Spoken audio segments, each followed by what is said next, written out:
wrapping up a modern league with mono white MartyrProc. Lot to say. The construction of this main turned out to be very strong. Again, Kami was weak. Would have been fine against tokens. It actually was fine against tokens, but other than that, it was a very weak card to have around. Ended up getting sided out a lot. I don't know. I've played 2 straight leagues with Martyr decks, and Kami I've yet to find a matchup where Kami is good, but I guess in reflection, there have been a lot of matchups where it hasn't been necessary. So I don't know if I should blame it because I didn't play against Zoo, or I didn't play against go wide decks where it would kind of feast on the competition.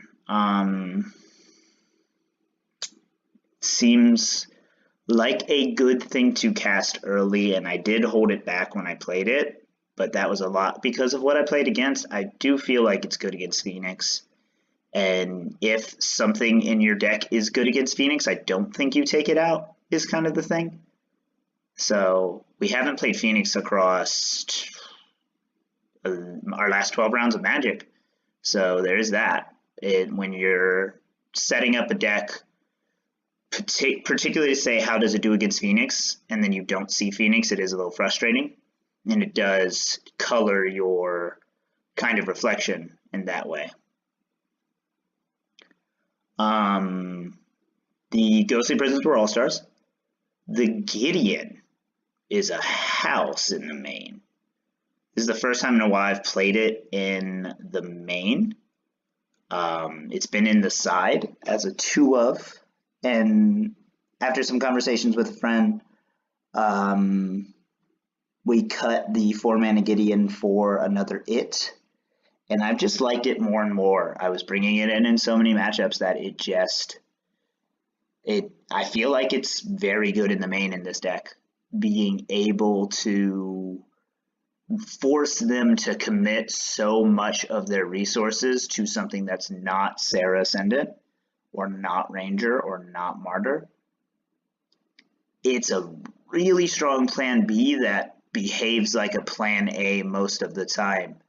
There's a mono white Gideon deck that someone will start making after War of the Spark. Maybe we'll make it, who knows.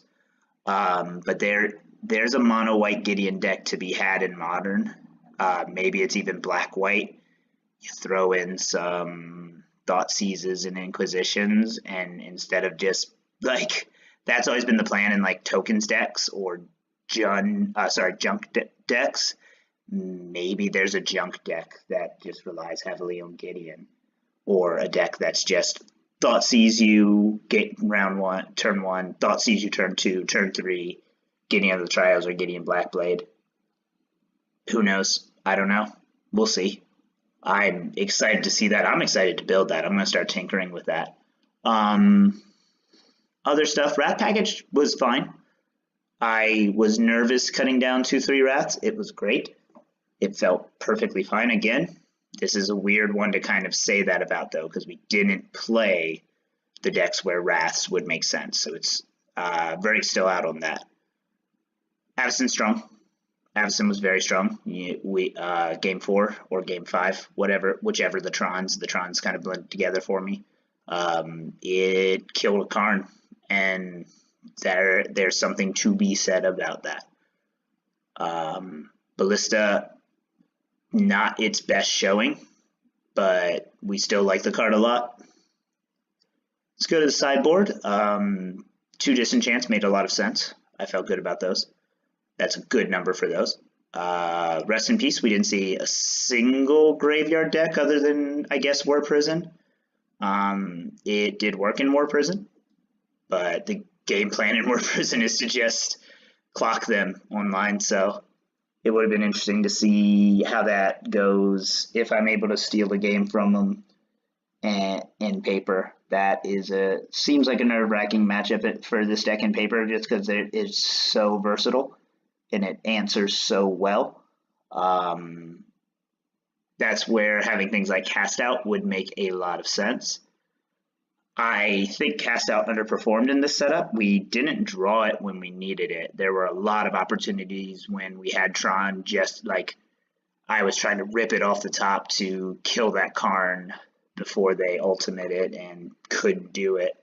So that's the thing with 4 mana cards in this deck and 5 mana cards in this deck. When you want them and can cast them, they're not showing up. And when you don't want them, they're sitting dead in your hand. So a lot of people argue to have Cast Out in the main, and like, it draws a card, so there is that. But what do you cut is my question there. It feels like you would have to cut the Gideons, which I don't know if I'm comfortable doing, because they're going to answer other walkers just as well as a Cast Out does, while also doing other things. It's an interesting thought. Let me know what you think. But having them in the main to just draw cards, like 1 mana draw spells are strong. And then Sun tightening them back is strong. I mean, maybe your build is 3, you take the 3 Cast Outs, you take 2 Sun Titans, and you replace the Trials and the Avacyn. That's a more classic build. Oh, no, wait. I am looking at Cast Out as if it's an Oblivion Ring. It's not an Oblivion Ring, so you can't Sun Titan it back. So, awkward.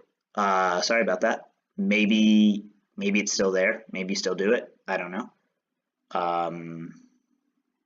Didn't see Elspeth a lot. When I did see her, she was strong. The tokens deck definitely forced its hand against her.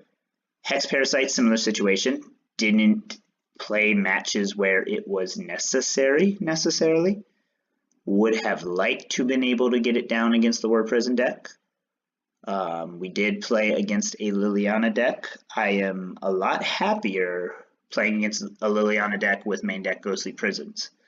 So the big elephant in the room is the Ghostly Prisons. I feel like 3 is a good enough number. A lot of people are advocating 4, and I'm very happy with my 3.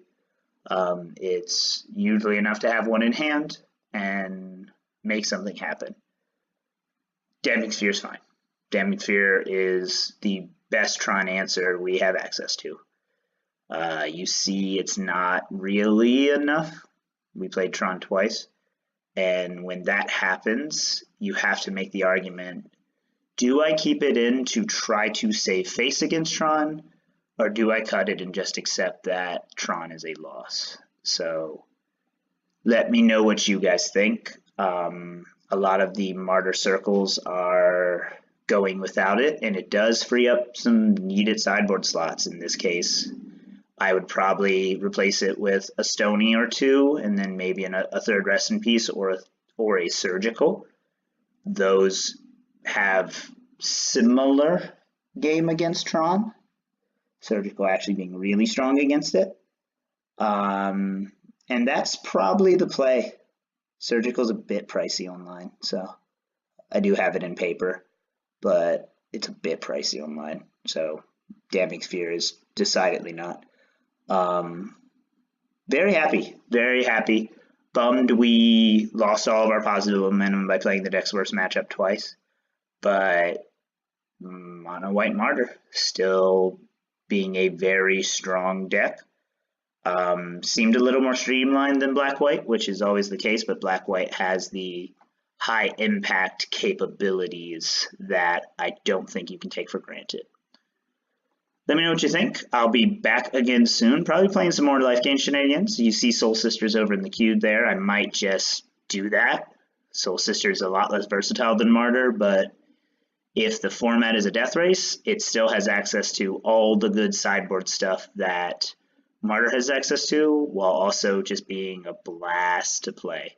I've got an interesting monument and interesting brew with Monument and Militia Bugler that I like to roll out. So maybe I'll do that. Maybe I'll keep doing this. Let me know what you think. Love to hear your feedback. Love to hear your questions. Love to hear my misplays. And see you in the next one.